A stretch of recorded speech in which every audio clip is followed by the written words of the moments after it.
Good morning friend. Exam गुरु YouTube channel में आपका स्वागत है। मैं प्रदीप। आज की ये वीडियो हमारी रेलवे आरआरबी एनटीपीसी के सेकंड पार्ट की है। फर्स्ट पार्ट में पहले ही बना चुका हूँ। उसे आप देखने के लिए मैंने उसकी डिटेल लिंक डिस्क्रिप्शन बॉक्स में दे रखा है, वहाँ से आप देख सकते हैं। और साथ ही साथ आज की वीडियो की पीडीएफ पाने के लिए आप मेरे टेलीग्राम चैनल को ज्वाइन कर सकते हैं। उस पर आपको पीडीएफ मिल जाएगी। चलिए, तो आज का जो क्वेश्चन है आपका 51, इस क्वेश्चन को देखते हैं। ये जो क्वेश्चन हमें दे रखा है, देखिए 72, 74, 75, 76 एंड 77 का बहुलक ज्ञात करना है। बहुलक मतलब होता है मोड, ठीक है। आपको मोड निकालना है। तो मोड निकालने के लिए या बहुलक निकालने के लिए सिंपल सा मेथड होता है क्या, कि जो संख्या सबसे ज़्यादा बार रिपीट हो रही है वो आपका मोड होता है, ठीक है। क्या, जो संख्या सबसे ज़्यादा बार रिपीट हो रही है वो आपका मोड होगा। तो आपने इसमें देखा 72, 74, 75, 75, 75, 75 आपका सबसे ज़्यादा बार आ रहा है, तो आपका 75 हो जाएगा मोड, ठीक है फ्रेंड। चलिए नेक्स्ट क्वेश्चन। अगला क्वेश्चन दे रखा है आपका 52, CRISPR का अभिप्राय क्या है। तो देखिए, सबसे पहले मैं आपको बता दूं CRISPR होती क्या है। ये आपकी जो clustered regulatory interspaced short palindromic repeats होती है, जिसके द्वारा हम क्या करते हैं, जो जीन होते हैं ना बॉडी के, उनको क्या किया जाता है, चेंज किया जाता है, ठीक है। जीन्स में चेंजेस किए जाते हैं। चेंजेस कैसे होते हैं, देखो, जैसे कि हमने सुना है, ये पढ़ा था बहुत पहले, कि क्या जो मनुष्य होता है वो एक प्राकृतिक देन है, ठीक है। जो उसके अंदर कितनी बुद्धि होगी, उसका शारीरिक विकास कैसा होगा, डेवलपमेंट कैसा होगा, सब कुछ उसका पहले से निर्धारित होता है जब वो पैदा होता है। परंतु साइंटिस्ट ने अपना रिसर्च स्टडी के बिहाफ पर इसको ठुकरा झूठा साबित कर दिया। और अब आपने देखा हो, किसी को भी ज़्यादा बुद्धिमान बनाया जा सकता है जीन चेंज करके, किसी को फिजिकली स्ट्रेंथ को स्ट्रॉन्ग किया जा सकता है, ठीक है। जैसे डोपिंग वगैरह का होता है ना, कि वो डोज ले लेते हैं, फिर वो पेन को फील नहीं कर पाते। तो ये सब चीज़ें जो थी वो आपका CRISPR के अंतर्गत थी, ठीक है। तो इसका आंसर हो जाएगा आपका सी। चलिए नेक्स्ट 53 दे रखा है आपका। देखिए, रामखोलिया किस राज्य का एक लोक नृत्य है। तो देखो, रामखेलिया जो है आपका, वो कहाँ का है, वो बिहार का है, ठीक है। चलिए नेक्स्ट, अगला क्वेश्चन दे रखा है, दो संख्याओं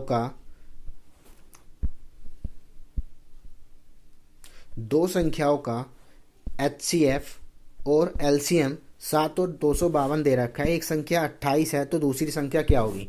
देखिए, आपने फॉर्मूला पढ़ा होगा, क्या होता है, A/B = HCF × LCM, ठीक है। दोनों संख्याओं का प्रोडक्ट इक्वल टू हमेशा HCF और LCM के होता है। तो आपको एक नंबर 28 दे रखा है, 28 इंटू में B, LCM और HCF कितना दे रखा है, ये मल्टीप्लाई इधर आके डिवाइड हो जाएगा।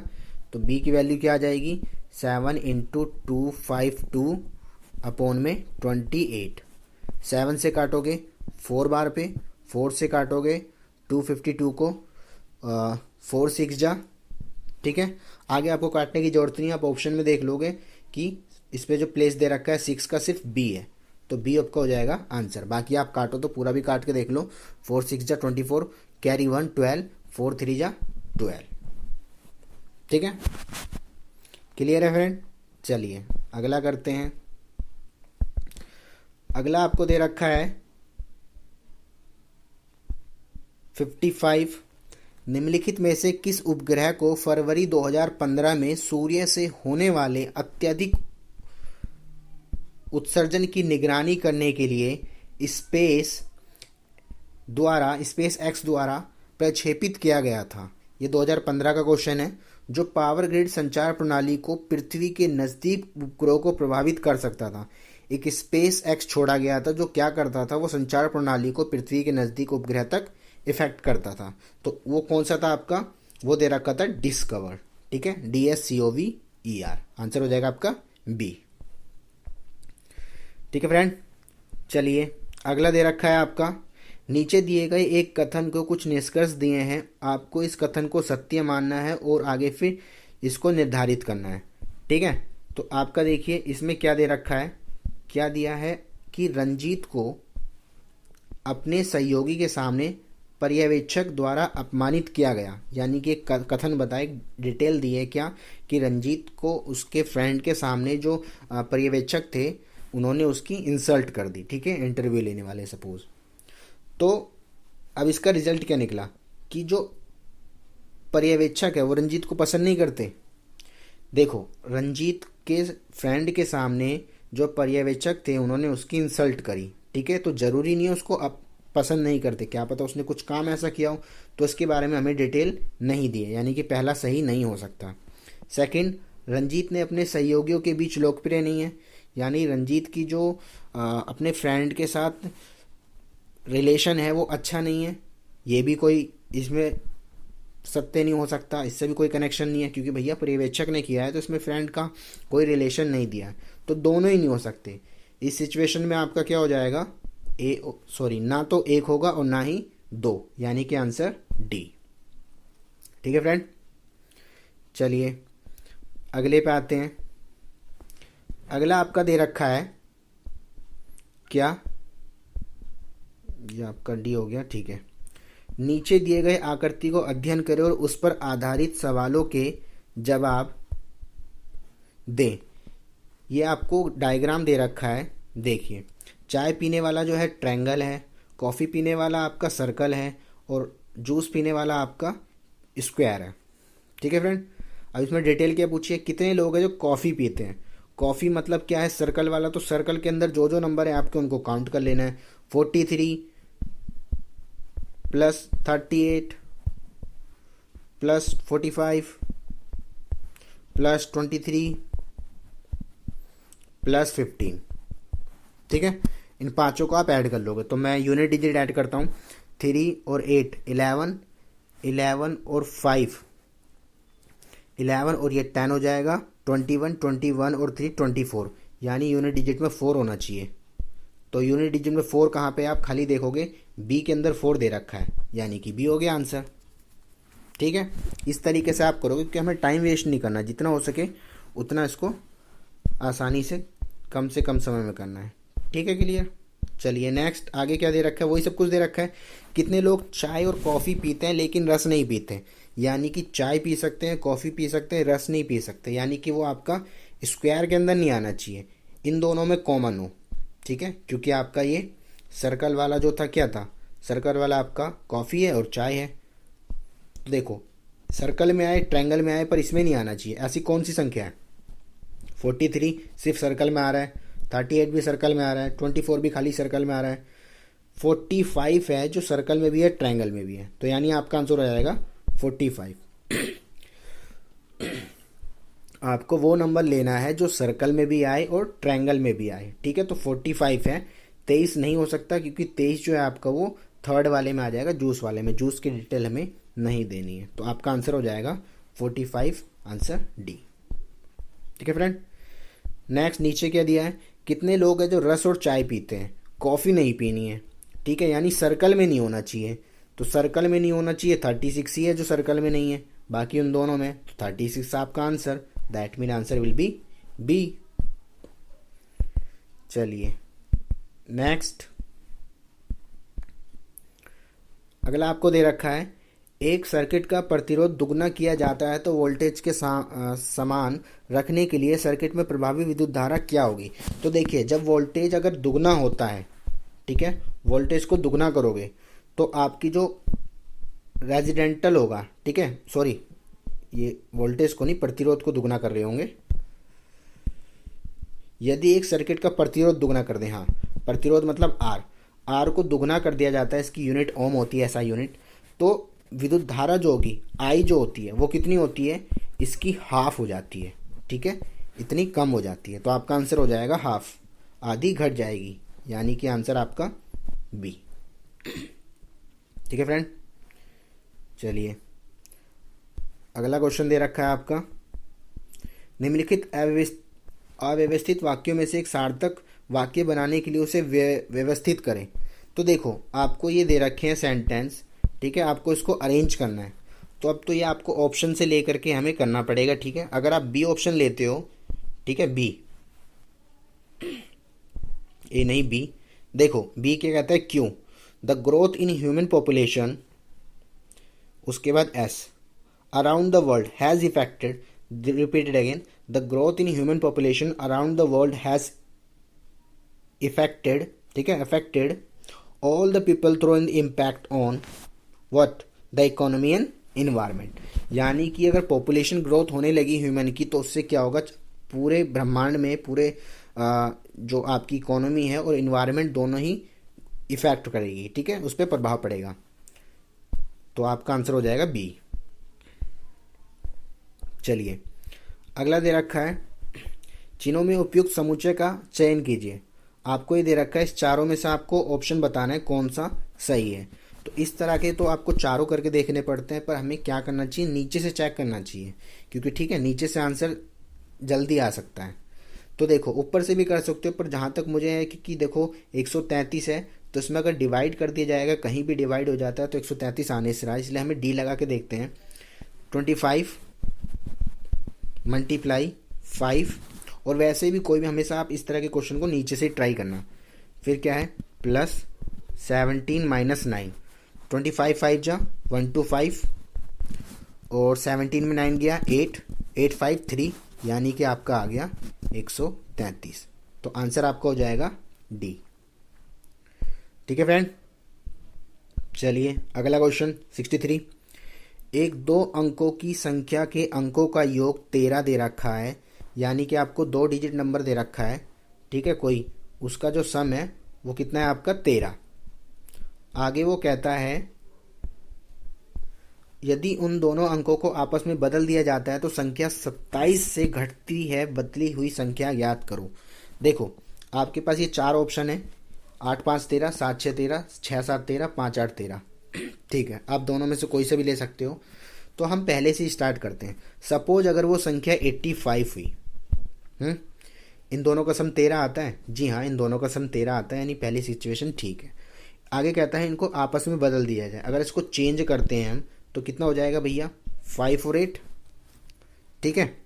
अब वो कह रहा है तो संख्या 27 घट जाती है, क्या इसका डिफरेंस 27 है? आप देखो एक कैरी किया 15, 15 में से 8 गया 7, बचा कितना 7, 7 में से 5 गया 2, जी हाँ 27 बच रहा है, यानी कि वो संख्या 100% 85 है, ठीक है। अब इसने क्या पूछा है, बदली हुई संख्या बताओ। संख्या तो 85 है पर चेंज करने के बाद क्या बन गई है वो 58, तो आपका आंसर हो जाएगा 58। अगर वो पूछता संख्या क्या है तो आपका आंसर होता 85। ठीक है फ्रेंड, चलिए नेक्स्ट अगला दे रखा है आपका, विजया शर्मिला से कैसे संबंधित है यदि उन्हें अपनी माँ के इकलौते पोती की बेटी के रूप में परिचय कराता है। देखो भैया विजय जो है शर्मिला से कैसे संबंधित कराता है, वो कहता है, ये मान लो विजय हो गया, वो कहता है अपनी माँ की माँ, ठीक है, की इकलौती पोती। इकलौती पोती का मतलब हो गया इनकी एक बेटी है और उनकी भी एक बेटी होगी, यानी इनकी बेटी और इनकी बेटी, यानी कि यहाँ पे एक लड़की आएगी, ठीक है, ये आप मान लो ए हो गई, ठीक है, तो ये इनकी पोती लगेगी, ठीक है यहाँ तक। चलिए यानी कि इन दोनों के बीच में रिलेशन क्या है, सिस्टर का और ब्रदर का। पर उसने आगे क्या बोला है, पोती की बेटी, अब इसकी भी एक बेटी है, ठीक है, तो यानी कि ये दोनों भाई बहन है, ये इसकी बेटी हुई तो ये इसको क्या बोलेगी, मामा, मामे बोलेगी ना, क्योंकि ये इसकी बहन की बेटी है तो इसकी मामा बोलेगी, यानी कि इसकी भतीजी है। तो इसमें पूछा क्या गया है, विजय कैसे रिलेटेड है, विजय भैया उसका मामा है, ठीक है, विजय मामा है, इसका आंसर हो गया आपका डी। चलिए नेक्स्ट, नई दिल्ली में स्थित भारतीय संसद भवन की रचना का डैश द्वारा किया गया था। तो देखिए जो नई दिल्ली का निर्माण किया गया था उसको किसके खिलाफ बोला जाता है, किसने किया था? एडविन लुटकिंस ने। ठीक है, तो इसका आंसर हो जाएगा आपका ए। दिल्ली के निर्माण में भी इसका हाथ था। अगर आपसे पूछा जाता है दिल्ली का संस्थापक कौन है, तो एडविन लुटकिंस ही है। चलिए नेक्स्ट क्या है? मानव शरीर में मौजूद निम्नलिखित कोशिकाओं में से किसे माइटोकॉन्ड्रिया नहीं होता है? रेड ब्लड सेल्स जो होते हैं आपके आरबीसी, इसके अंदर माइटोकॉन्ड्रिया नहीं पाया जाता है। ठीक है, इसे बिजली घर भी कहते हैं, पावर हाउस बोलते हैं माइटोकॉन्ड्रिया का, पावर हाउस। ठीक है, चलिए नेक्स्ट अगला दे रखा है आपको, क्या दिया है? पी की लंबाई 5 फीट है और उसने ध्यान दिया कि उसकी परछाई 7 फीट है। ठीक है, यानी कि मान लो कोई पोल है ये और ये उसकी शैडो है। अगर ये 5 की है तो ये कितने की है? 7 की। ठीक है, आगे वो कहता है इमारत की परछाई 42 मीटर है। परछाई 42 मीटर है, निकालना क्या है? तो इमारत की लंबाई निकालनी है। तो देखिए सबसे पहले क्या होगा, निकालनी है लंबाई इमारत की। तो इमारत की 5 दे रखी है, 5 से मल्टीप्लाई कर दो और शैडो से डिवाइड कर दो। ठीक है, 7 से डिवाइड करा 6 बार पे और 6 की 5 में करी, 6 5 जा 30। इसका मतलब आपका आंसर आ गया 30। सी हो जाएगा आपका आंसर। ठीक है फ्रेंड, चलिए नेक्स्ट। किस प्राणी के जीनोम को नवंबर में प्रकाशित किया गया था जो 10 वर्ष तक बिना भोजन पानी के जीवित रह सकता है और मास पिगलेट के रूप में भी जाना जाता है? तो ये आपका एक बायो का क्वेश्चन है। वो टार्डिग्रेड होता है, ठीक है, जिसको 10 साल तक बिना खाना पानी के छोड़ दो तो भी वो जीवित रह सकता है। निम्नलिखित ग्रह में से किस ग्रह को कोई भी चंद्रमा या उपग्रह नहीं है? तो आपका सिर्फ शुक्र ही ऐसे ही जिसका कोई उपग्रह नहीं है, और सबसे ज़्यादा ग्रह उपग्रह जो है आपके इसके हैं, और सेकंड नंबर पे फिर क्या आता है आपका? सैटर्न। ठीक है, शनि के सबसे ज़्यादा होते हैं। पृथ्वी का सिर्फ एक ही चंद्र उपग्रह है जो आपका क्या कहलाता है? मून। चलिए नेक्स्ट 70 क्वेश्चन।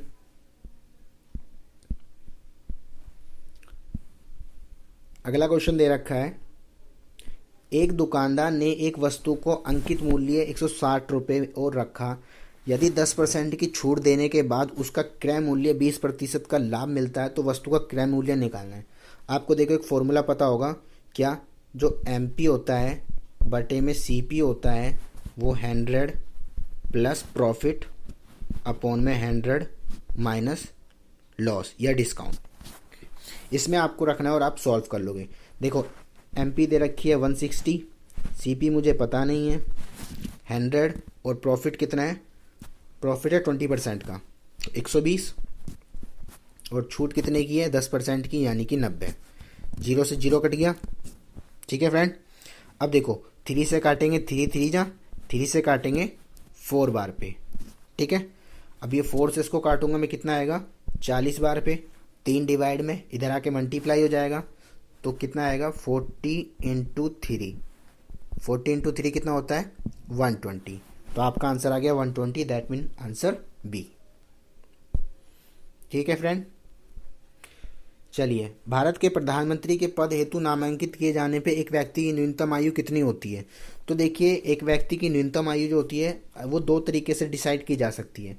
अगर वो लोकसभा का व्यक्ति सदस्य है तो उसकी हाइट एज होनी चाहिए 25 प्लस, और अगर वो राज्यसभा का व्यक्ति है, ठीक है, तो उसकी एज होनी चाहिए 35 प्लस, 30 प्लस। ठीक है, 35 राष्ट्रपति की होती है। लोकसभा का सदस्य है तो 25 और राज्यसभा का है तो 30। तो इसका आंसर हो जाएगा आपका बी, 25 यदि वह लोकसभा का सदस्य है। ठीक है, अधिक भी लिखा जा सकता है, सी भी हो सकता है आपका आंसर। इसमें दोनों में से कोई सा भी आप लगा सकते हो। ठीक है, ये एक मिस क्वेश्चन हो गया उनका। देखो 1-2 क्वेश्चन एग्जाम में भी आपके ऐसे हो जाते हैं। चलिए 2000 पिछले साल जो 2015 में हुआ था एग्ज़ाम, उसका ही है। उसमें 2-3 क्वेश्चन जो है गलत पाए गए हैं। अभी आगे आप देखोगे एक क्वेश्चन और है जो गलत था। ठीक है, तो एक गलत, जितने भी क्वेश्चन प्रिंट हो जाते हैं या ऑप्शन गलत दे दिए जाते हैं तो उसमें आपको बोनस नंबर होता है। चलिए देखते हैं। 2013 में प्रक्षेपित किया गया भारत का पहला विशेष रक्षा उपग्रह निम्नलिखित में कौन सा था? वो आपका क्या था? GSAT-7। चलिए अगला क्वेश्चन, अगला दे रखा है 0.00081 डिवाइड बाय, तो इसको आप कैसे करोगे? देखो पॉइंट में लिखा है 1 2 3, ठीक है। ये कितनी 1 2 3 4 5, 5 संख्या है तो नीचे 5 जीरो लगा दूं मैं, 1000 1 लाख हो जाएगा। डिवाइड आगे कितना है 09, इसमें नीचे 100 आ जाएगी। क्लियर है यहाँ तक? तो ये आपका हो गया 81 अपॉन में 1 2 3 4 5, 1 लाख। यहाँ इंटू, और ये रिवर्स हो जाएगा। रिवर्स होने के बाद क्या हो जाएगा आपका 100 अपॉन में 9। तो देखो 2 जीरो से 2 जीरो कट गई, 9 से काटा 9 आ गया। अब नीचे कितनी बची जीरो? 3 जीरो, यानी कि 9 अपॉन में 1000। अब आप इसको इससे डिवाइड करोगे तो क्या होगा? पीछे से 3 अंक के बाद पॉइंट लगेगा। पीछे से 3 अंक के बाद पॉइंट देख लो आप किस में, 1 2 3 बी में, तो बी आपका आंसर हो जाएगा। ठीक है, नीचे 3 जीरो है इसलिए पीछे से 3 अंक के बाद पॉइंट लगेगा, तो आपका 9 1 2 फिर पॉइंट। ठीक है फ्रेंड, चलिए अगला, ये भी आपको ही दे रखा है कथन वाला। कहता है वो कुछ लड़के लड़कियां हैं, कुछ जो गर्ल हैं वो बॉयज हैं। आगे कहता है सभी लड़कियां जो हैं वो गायक हैं, यानी कि ऑल आर सिंगर। आगे कहता है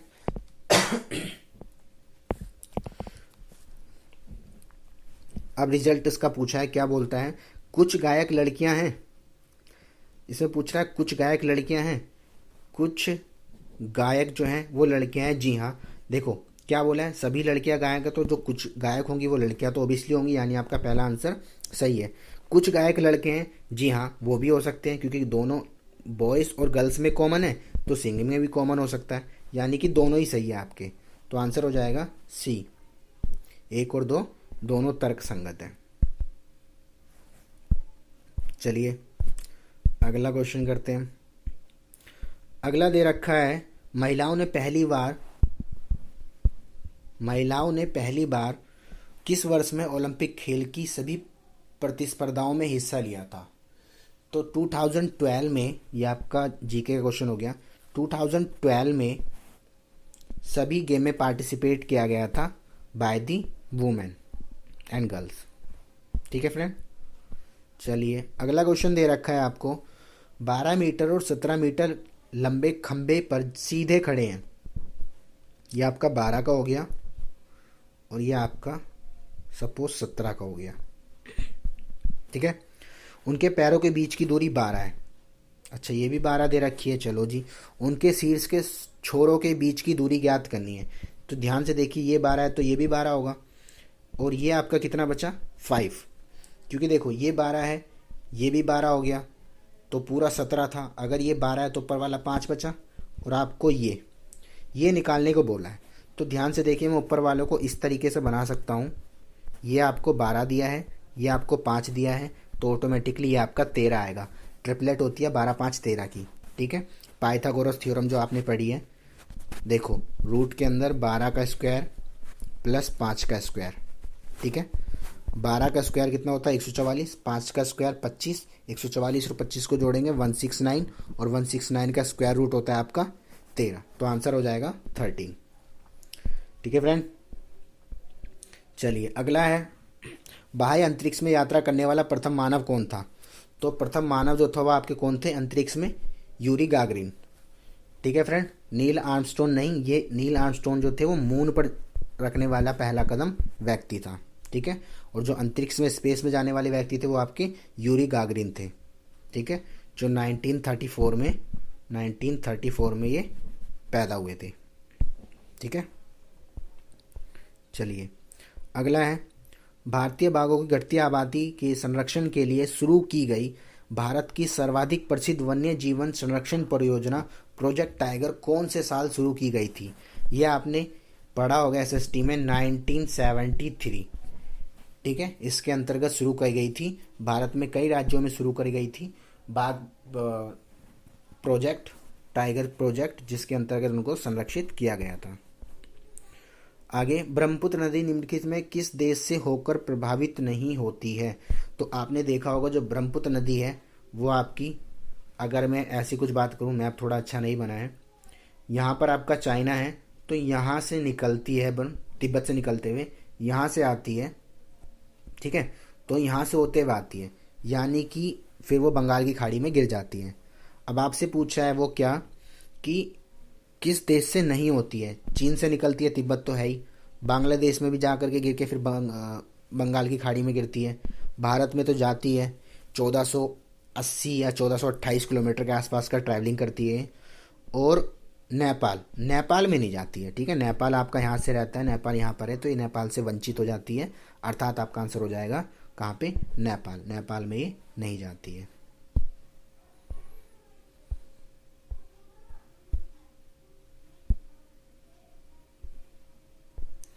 अगला है, भारतीय संविधान में उल्लेखित आपातकालीन प्रावधान किस देश से संविधान से लिया गया है? आपने पढ़ा है, मैंने बताया भी है कि जो हमारा संविधान है वो कई सारे देशों से पढ़ करके देख करके फिर बनाया गया है। संविधान जो हमारा बना था कंप्लीट बन गया था, कुछ राज्यों में इसको स्वीकार भी किया गया था। कब किया गया था? 26 नवंबर 1949 में, ठीक है। लागू कब हुआ ये? 26 जनवरी 1950 1950 में, ठीक है। और इसे बनाने में कितना समय लगा था? 2 साल 11 महीने 18 दिन, ठीक है, 2 years 11 month 18 days। और उसके बाद बनाने में इसके अध्यक्ष कौन थे? प्रारूप समिति के, जो उनको कहा जाता है वो भीमराव अंबेडकर को बोला जाता है कि उन्होंने संविधान बनाने का कार्य किया था। उसके बाद अब आपसे पूछे क्या मांगा हुआ संविधान है, ठीक है, पर ये आपातकालीन की कहाँ से ली गई? आपातकालीन ली गई थी जर्मनी से, ठीक है, और आपका संसद प्रणाली जो ली गई थी वो यूएसए से ली गई थी। चलिए अगला क्वेश्चन आपको दे रखा है, 81 क्वेश्चन हो गया। चलिए 30 क्वेश्चन कर लिए हमने। 90 मैच की क्रय मूल्य 60 मैच के विक्रय मूल्य के बराबर है, लाभ प्रतिशत ज्ञात करो। जब भी इस तरह का दे रखा हो ना कि वस्तु ही दे रखी हो दोनों, तो उसमें क्या करो आप, सबसे पहले इन दोनों का डिफरेंस ले लो। दोनों का डिफरेंस ले लिया, कितना आया? 30, ठीक है जी। इनटू में सीपी, सॉरी अपॉन में सीपी, इनटू में 100, ठीक है, ये आपका तरीका होता है। सीपी क्या होगा? सेलिंग प्राइस, सॉरी हाँ सीपी होता है कॉस्ट प्राइस, एसपी मतलब होता है सेलिंग प्राइस, तो सीपी मतलब क्रय मूल्य। अब इस तरीके के क्वेश्चन में रिपीट करा रहा हूँ, ध्यान से सुनिए, कि इस तरीके के क्वेश्चन में जहाँ पर 90 मैच का क्रय मूल्य और 60 मैच के विक्रय मूल्य के बराबर है, दोनों में देखो ध्यान से आप, वस्तु ही दे रखी है, पैसों की कहीं बात ही नहीं हुई है। तो इस तरीके के क्वेश्चन में क्या होता है, जो उनका डिफरेंस होता है वो आपका प्रॉफिट होता है, और जो क्रय मूल्य होता है वो विक्रय मूल्य बन जाता है, जो विक्रय मूल्य होता है वो क्रय मूल्य बन जाता है, ठीक है। तो अब आप देखोगे 90 मैच का क्रय मूल्य है तो ये विक्रय मूल्य बन जाएगा, ये आपका विक्रय मूल्य हो गया, ठीक है, और जो विक्रय मूल्य है ये आपका क्रय मूल्य बन जाएगा। तो कितना दे रखा था? 60, आप इसको लिखोगे नीचे। रिपीट कर रहा हूँ, जो 90 मैच का क्रय मूल्य है वो 60 मैच के विक्रय मूल्य के बराबर है, ठीक है। तो हम जो विक्रय मूल्य होते हैं उसको हम सीपी मान लेते हैं। तो 31 जा 30, 32 जा 60, 2 से डिवाइड करा, आपका आ गया 50%। आंसर हो गया आपका सी, ठीक है फ्रेंड। और अगर आप ये जानना चाहते हो कैसे होता है तो देखो, 90 मैच का क्रय मूल्य यानी कि 90 इंटू में सीपी इक्वल टू में 60 एसपी, ठीक है, एसपी इधर आ जाएगा, तो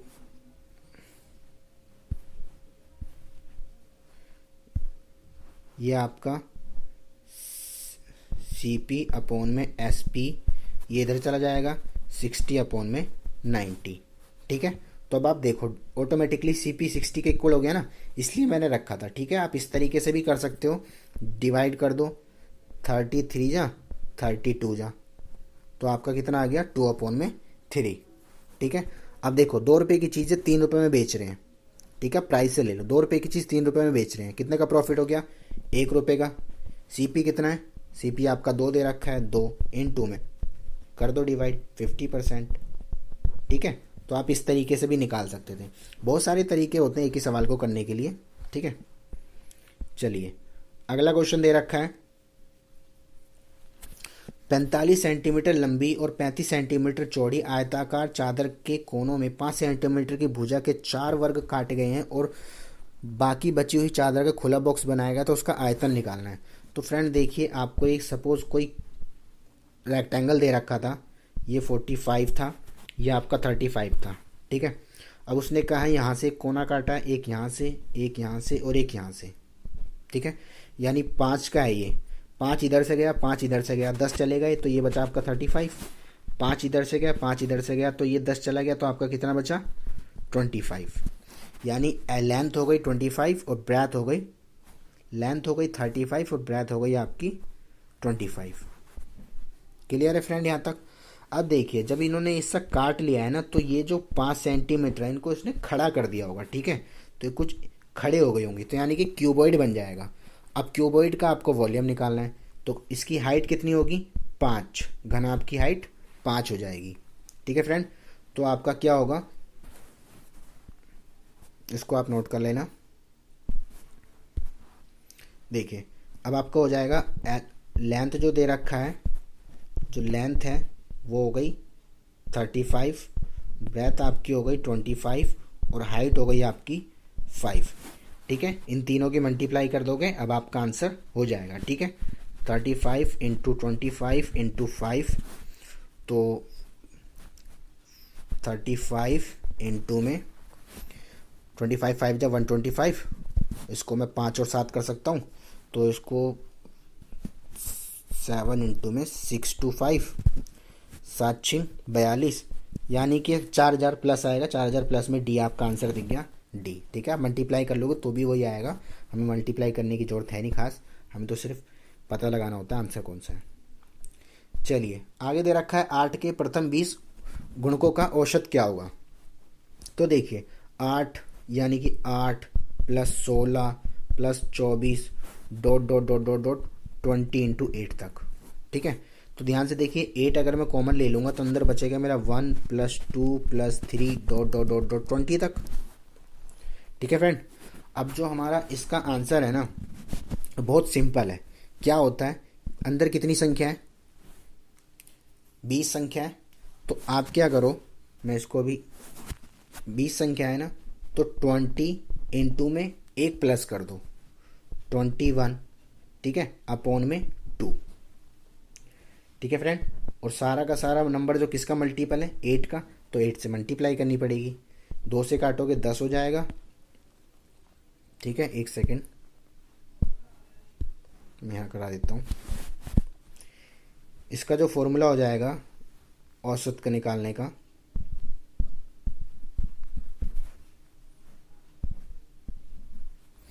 आपका ये फॉर्मूला हो जाएगा, ठीक है।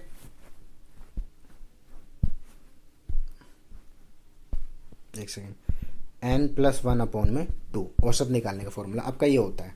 8 का बोला है तो आपको 8 से मल्टीप्लाई करना पड़ेगा, ठीक है फ्रेंड। तो 8 इंटू में n कितना है 20, 20 में एक जोड़ देंगे 21 अपॉन में 2, 2 से डिवाइड करा 4, 21 4 जा 84, यह आपका 84 आंसर हो गया, ठीक है। रिपीट कर रहा हूँ, औसत निकालने का फॉर्मूला जो होता है आपका n+1 अपॉन में 2 होता है, ठीक है। 8 का बोल रखा था इसीलिए मैंने इस पूरे को 8 से मल्टीप्लाई करा था। चलिए आई होप समझ में आया होगा आपको। नेक्स्ट ये क्वेश्चन देखो, आपका सिटिंग अरेंजमेंट का है, ठीक है। ये थोड़ा सा आपको ध्यान देना पड़ेगा इस क्वेश्चन पे।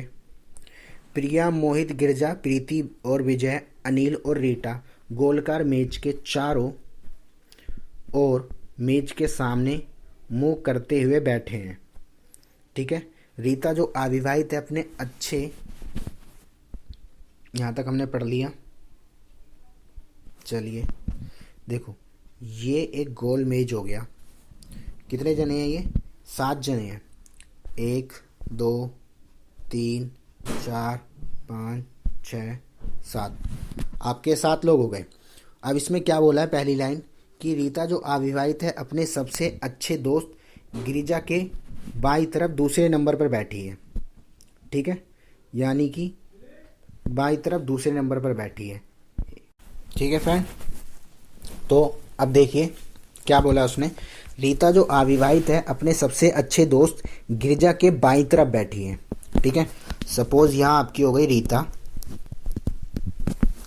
आगे बोला गया क्या कि वो अविवाहित है जो अपने सबसे अच्छे दोस्त गिरजा के बाईं तरफ बैठी है, यानी कि गिरजा जो होगा इधर होगा, कितने पे, 2 पे, 1 2 सेकंड नंबर पे यहाँ आपका हो गया गिरिजा। ठीक है, आगे क्या कहती है प्रिया, एक सेकंड शायद एक लाइन मिस हो गई, सबसे अच्छी तरह। ठीक है, जो अपने पति अनिल के बाईं बगल में बैठी है। ठीक है, जस्ट बाईं बगल में बैठी है, यहाँ आपका हो जाएगा अनिल। ठीक है, मैं शॉर्ट में लिख रहा हूँ, आप समझिएगा। आगे प्रिया उसके पति विजय के बाईं तरफ तीसरे नंबर पर बैठी है। ठीक है, जो आपकी प्रिया है उसके पति विजय के बाईं तरफ तीसरे नंबर पर बैठी है। तो अगर मैं यहाँ विजय को बिठाता हूँ, ठीक है, तो प्रिया नहीं हो सकती है। अगर, क्योंकि बाईं तरफ बोला है ना, अगर प्रिया को मैं यहाँ बिठाता हूँ तो आपका 3 नंबर, प्रिया यहाँ बैठी है 1 2 3, हाँ यहाँ आपका विजय बैठ जाएगा। अब बचे 2 लोग, कौन बचा? आगे बोला है मोहित और उसकी पत्नी प्रीति विजय के बीच में बैठा, सॉरी मोहित अपनी पत्नी और विजय के बीच में बैठा। तो विजय इधर है तो मोहित इधर हो जाएगा, मोहित, और इधर इसकी पत्नी हो जाएगी कौन? प्रीति। देखिए ये आपका पूरा सर्कल बन गया है। अब इसके हिसाब से आपको आंसर देना है। क्या बोला है जी पहले क्वेश्चन में, निम्नलिखित में कौन सा सही है? तो देखिए क्या बोला है, गिरजा विजय के बाईं तरफ तीसरे नंबर पर बैठा है। गिरजा है ना विजय के 1 2 2 नंबर पे, वैसे ही गलत हो गए, छोड़ दीजिए आप उसको। प्रिया रीता के बिल्कुल दाईं बगल में बैठी है, प्रिया रीता के बिल्कुल दाईं बगल में, जी हाँ बिल्कुल बैठी है, तो आपका आंसर हो गया बी सही। ठीक है फ्रेंड, चलिए अगला क्वेश्चन क्या दे रखा है इसका, ये आप सर्कल देख लो, आप कॉपी में बना लेना इसको, क्योंकि अगला क्वेश्चन इसी के हिसाब से होगा। ठीक है, सर्कल बना लिया आपने। चलिए अब उसके बाद अगला क्वेश्चन देखते हैं। ये सर्कल तीनों क्वेश्चन में कॉपी रहेगा। निम्नलिखित में कौन सी जगह अनिल की है? तो अनिल की जगह कौन सी है? ए है। उस सर्कल के अकॉर्डिंग अब आप मैच कर सकते हो। उसके बाद सेम, निम्नलिखित में कौन सा क्रम जो है दाईं बगल में नहीं है? तो दाईं बगल में कौन नहीं बैठा होगा? आपकी रीता और विजय दाईं बगल में नहीं बैठे होंगे। ठीक है, बाकी मोहित विजय एक साथ बगल बगल में बैठे होंगे, और रीता बजाज भी, प्रिया रीता भी। ये आप चेक कर लोगे, उसी एक सर्कल से, उसी एक आपके सर्कल से सारे क्वेश्चन ये तीनों के तीनों हो जाएंगे। ठीक है फ्रेंड, चलिए अगला करते हैं। अगला दे रखा है, यदि x 3 9 3 11 से विभाजित होता है सबसे छोटी प्राकृत संख्या x का मान क्या होगा? तो देखो आपको पता होना चाहिए क्या, x 3 9 3, अगर ये 11 से डिवाइड होते हैं तो इनका डिफरेंस या तो 0 आना चाहिए या तो फिर 11 आना चाहिए। देखो ये माइनस ये और ये माइनस ये, यानी x minus 3 plus 3 minus 9 minus 3, यानी कि आपका जाएगा 6। ठीक है, तो ये कितना बचा? x plus 6। ठीक है फ्रेंड, x प्लस 6 बचा। अब देखो इसमें आप क्या करना है, आपको इसे लाना क्या है, x का मान, लग रहा है कोई मिस्टेक हो गई है, एक बार रीचेक करते हैं। x माइनस 3 और 9 माइनस 3, x में से 3 गया, तो हाँ ये तो हो गई ना मिस्टेक, ये 3 रह गया ना। चलिए तो ये आपका -3, यानी कि ये आपका हो जाएगा x प्लस 3। ठीक है, अब देखो इसको 11 करने के लिए इसमें कितना प्लस करना पड़ेगा, क्योंकि माइनस का 3 है प्लस का 3 है, दोनों घट जाएंगे तो प्लस का 3 बचेगा। अब इसको 11 करने के लिए मुझे x की वैल्यू क्या रखनी पड़ेगी? x की वैल्यू अगर मैं 8 रखता हूँ तो 11 हो जाएगा। जी हाँ, तो x की वैल्यू क्या हो गई? 8 आपका आंसर। ठीक है, ये माइनस, दोबारा बता रहा हूँ, इधर से करो इधर से करो, कहीं से भी कर सकती हो, ये माइनस ये, फिर ये माइनस ये, इस तरीके से सीरीज चलती रहती है 11 के डिवाइड के लिए। अनीता अर्जुन के मामा के पिता की इकलौती बेटी है, तो अनीता अर्जुन से कैसे संबंधित है। ठीक है, देखिए अनीता जो है, अब इसको क्वेश्चन को करते हैं। अनीता अर्जुन के मामा के, यानी ये अर्जुन हो गया, अर्जुन, देखिए ये अर्जुन हो गया, इसके मामा, मामा मतलब इसकी माता के भाई। ठीक है, अर्जुन के मामा, अर्जुन है उसके मामा के पिता, के पिता हो गए, की इकलौती बेटी, इकलौती बेटी मतलब इनकी इकलौती बेटी यही हुई। ठीक है, यानी कि अर्जुन की माँ। अब बोला है अनीता अर्जुन से कैसे संबंधित है। देखो ये अर्जुन है, रिपीट, अनीता अर्जुन, अनीता कौन है, अर्जुन के मामा, अर्जुन के मामा मतलब ये हो गए आपके, ठीक है, अर्जुन की मम्मी के भाई, उनके पिता की इकलौती बेटी है, ये है। और बोला है अब ये किस तरीके से संबंधित है, तो कौन है, माँ है। ठीक है, आंसर आपका माँ। चलिए अगला,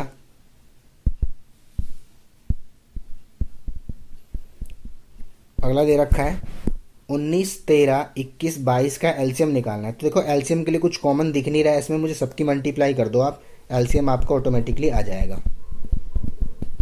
ठीक है, इसके आप मल्टीप्लाई कर लोगे तो भी हो जाएगा, पर इसकी मैं एक ट्रिक बता देता हूँ आपको। एक उससे पहले चीज़ देखिए, इससे पहले मैं एक चीज़ बता दूँ, 7, 11 इंटू 13, इसका होता है आंसर 101 हमेशा। अब आप लर्न कर लो इसको एक तरीके से, 7 इंटू 11 इंटू 13 जो होता है 101 होता है।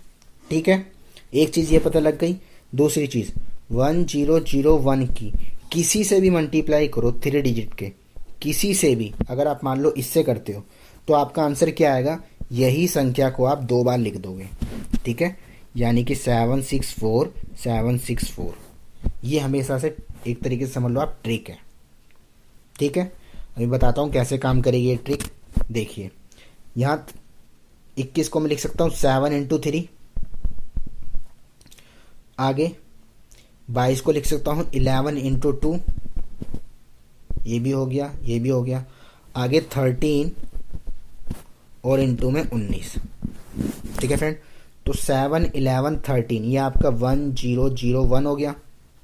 ठीक है, अब आपका क्या बचा, 19, 2 और 3। ठीक है, एक नंबर कोई और, 13 आपका 13 हो गया। ठीक है, 19 आपका ये रहा, 21 को हम 3 इंटू 7 लिख सकते हैं। तो अब आपका क्या क्या बचा है, 3 बचा है। ठीक है, और 21 में आपका 7 आ गया है, तो 3 आ गया। ठीक है, 19 बचा हुआ है, और फिर आपका 11 आ गया, 2 बचा है। ठीक है, हाँ अब इन तीनों की मल्टीप्लाई कर दो आप। ठीक है, 19 3 जा 57। ठीक है जी, 57 की 2 में करी तो कितना आ गया, 114, 114। ठीक है फ्रेंड, अब मैंने आपको क्या बताया था, इसकी मल्टीप्लाई 114 से करनी है।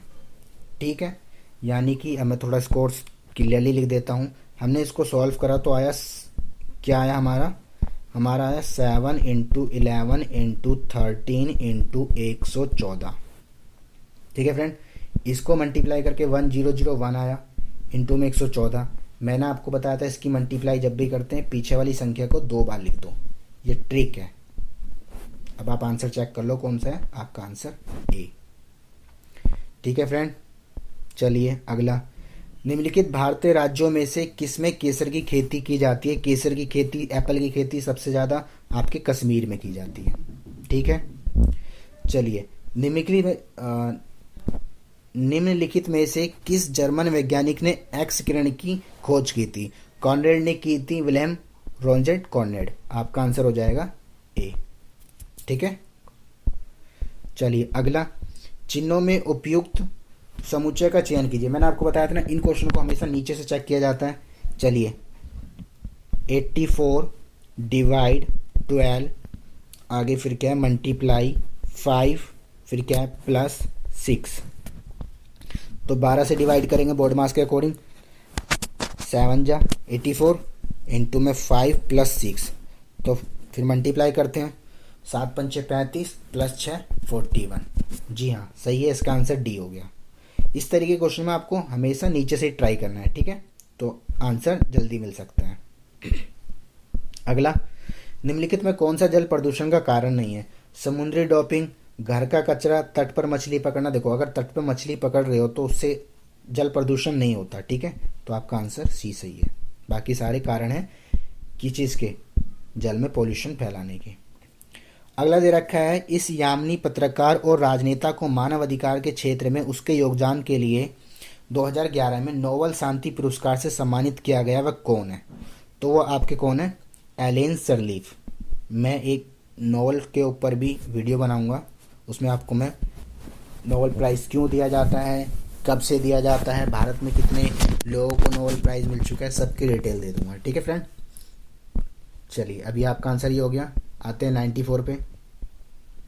94 में दे रखा है, वही क्वेश्चन है, भारत में जून सितंबर बरसात का मौसम है, ठीक है, भारत में जून सितंबर बरसात का, एक सेकेंड, भारत में जून सितंबर बरसात का मौसम होता है। चलो डिटेल हो गई, यानी कि भारत में जून और सितंबर में बरसात होती है। पहला डिस्कस क्या दिया है, भारत में हमेशा इन 4 महीनों के दौरान बारिश होती है।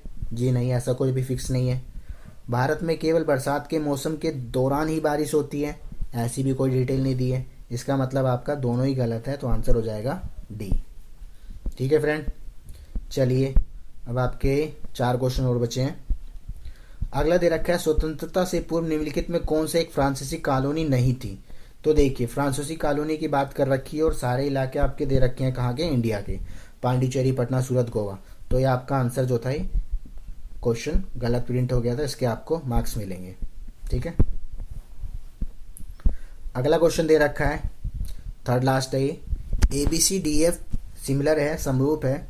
तो देखो जो समरूप होता है उसमें क्या होता है, उन ट्रायंगल का एरिया, क्षेत्रफल ABC बटे में एरिया DEF इनके साइड्स के स्क्वायर के बराबर होता है। BC का होल स्क्वायर अपॉन में EF का होल स्क्वायर, ठीक है फ्रेंड। चलिए आगे क्या दे रखा है, ABC 144 दे रखा है, तो 144 हो जाएगा।